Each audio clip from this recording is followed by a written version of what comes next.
श्रीराम समर्थ.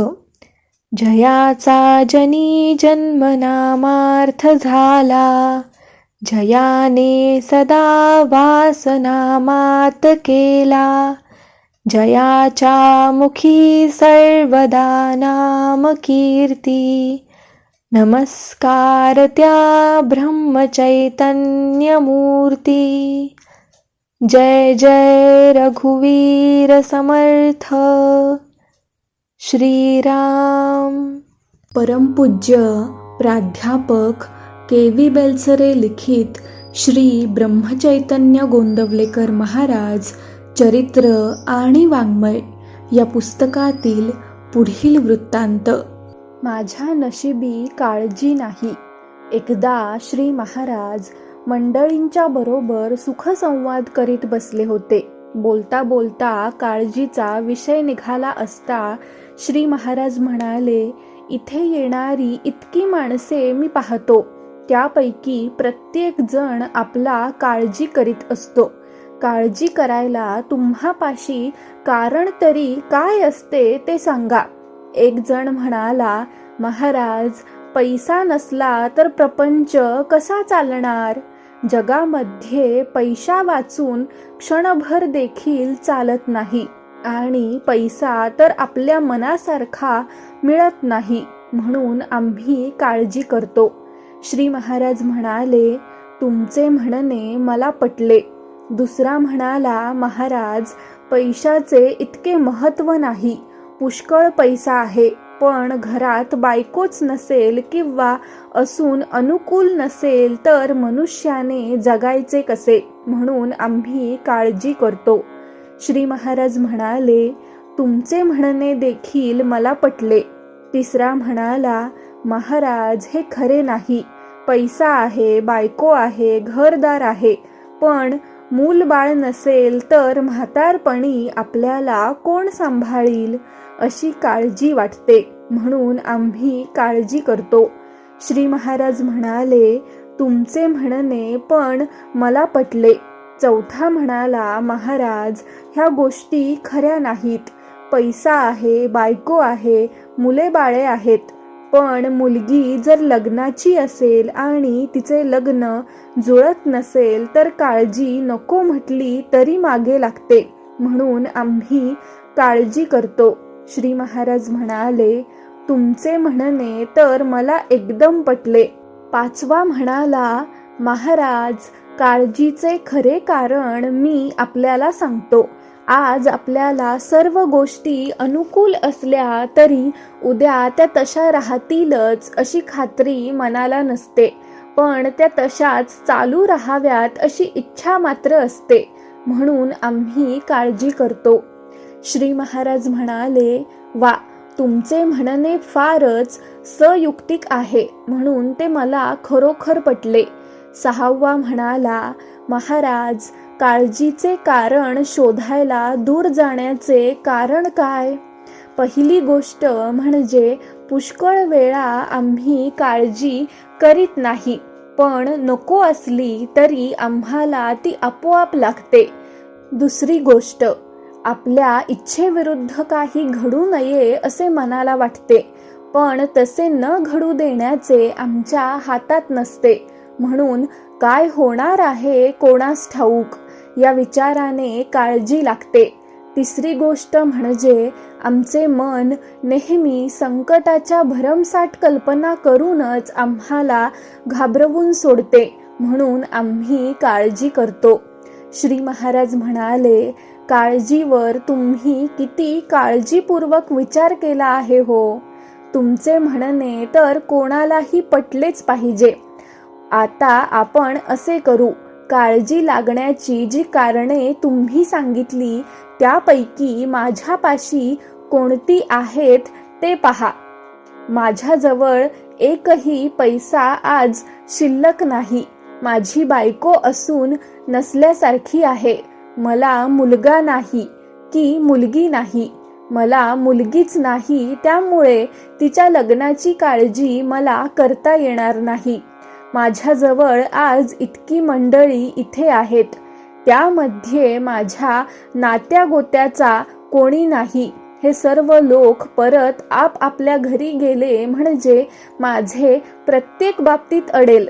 आपल्या इच्छेविरुद्ध घडू नये असे म्हणावे तर माझी इच्छा बाजूला ठेवून प्रत्येक प्रसंगी लोकांच्या इच्छेनेच मला वागावे लागते. सारांश: तुम्ही सर्वांनी आत्ताच सांगितलेली काळजी लागण्याची बहुतेक सर्व कारणे माझ्या जवळ आहेत, तरी मला काळजी लागत नाही. याचे कारण असे तर नसेल की काळजी लागण्याचे एखादे महत्त्वाचे कारण तुमच्या नजरेतून सुटले असेल. हे ऐकून काका फडके म्हणाले, होय महाराज, अगदी बरोबर आहे. अब्रू जाण्याचा प्रसंग आला म्हणजे मनुष्याला काळजी लागलीच पाहिजे. श्री महाराज म्हणाले, काका, तुम्ही आज इथे होता म्हणून फार बरे झाले. आधी मला फारशी अब्रू नाही, पण जी काही थोडी आहे ती जाण्याचा प्रसंग येईल असे मी काय करू सांगा. काका म्हणाले, महाराज, आपण अन्नदानाकरिता फार प्रसिद्ध आहात. आज आपल्या कोठीत तिखट आणि मीठ यांच्या डब्याशिवाय काहीही पदार्थ शिल्लक नाहीत. तेव्हा उद्या 100 जोडपी जेवायला घालायचा संकल्प सोडला आणि आपण होऊन स्वयंपाकाचे सामान आणले नाही तर काय होईल ते पहा.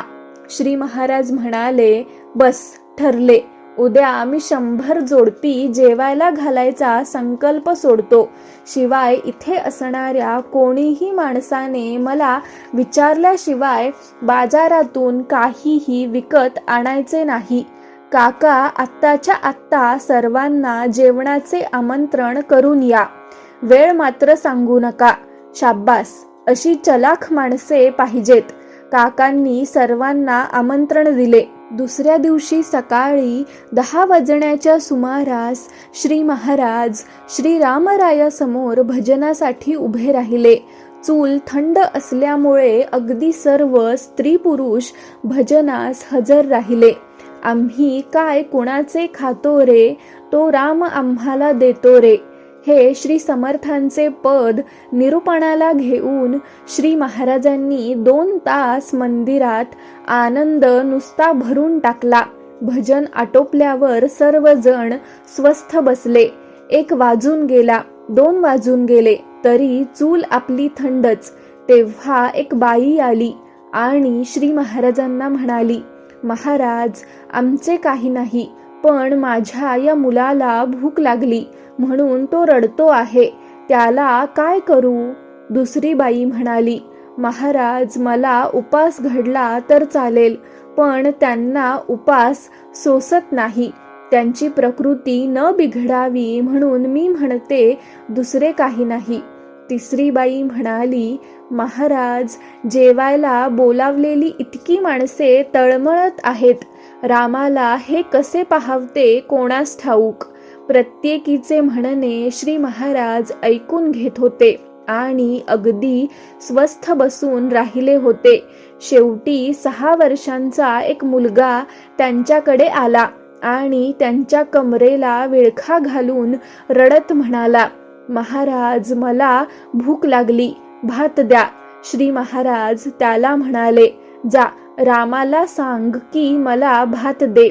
इतक्यात मंदिरासमोर एक भरलेली बैलगाडी येऊन थांबली. एक मनुष्य श्री महाराजांची चौकशी करीत आला. त्यांचे दर्शन घेऊन तो त्यांना म्हणाला, महाराज, मी आपल्याला नवस केला होता की मला यावेळी जर मुलगा झाला तर मी रामाला 200 माणसांचा नैवेद्य करीन. माझी बायको बाळंत होऊन 1 महिना झाला. मुलगा झाल्याच्या आनंदात मी नवस फेडायचे विसरून गेलो होतो. काल रात्री माझ्या बायकोने मला आठवण करून दिली. सकाळपासून तयारी करता करता वेळ लागला म्हणून इथे यायला इतका उशीर लागला. भाजी वगैरे निवडून तयार करून आणली आहे. तेवढा नैवेद्य आज करायला सांगा. जानकी जीवन स्मरण जय जय राम म्हणत श्री महाराज उठले आणि त्यांनी श्रीरामाला साष्टांग नमस्कार घातला लगेच गाडीमधून सामान काढले, चूल पेटविली. सुंदर स्वयंपाक तयार होऊन रामाला नैवेद्य झाला आणि संध्याकाळी 5 वाजेपर्यंत सर्व मंडळींची जेवणे झाली. गाडी घेऊन येणाऱ्या माणसाला प्रसाद देऊन निरोप दिल्यावर श्री महाराजांनी मंडळींना बोलाविले आणि सांगितले, आपण थोडा धीर धरून राहावे. परमात्मा आपल्याला मदत केल्याशिवाय राहत नाही. आपण खऱ्या मनाने भगवंतावर थोडा भार घालून असावे. तिथे लबाडी खपत नाही. आपले मन स्वच्छ नसेल तर भगवंत हात आखडता घेतो, पण खरी अनन्यता असेल तर पोटभर पुरवितो. काका, हा प्रकार तुम्ही पाहिलात ना? मला काळजी लागण्याचा योग नाही असे दिसते. माझ्या नशिबी काळजी नाही, म्हणून तिचा नाद सोडावा हे बरे. जानकी जीवन स्मरण. जय जय राम.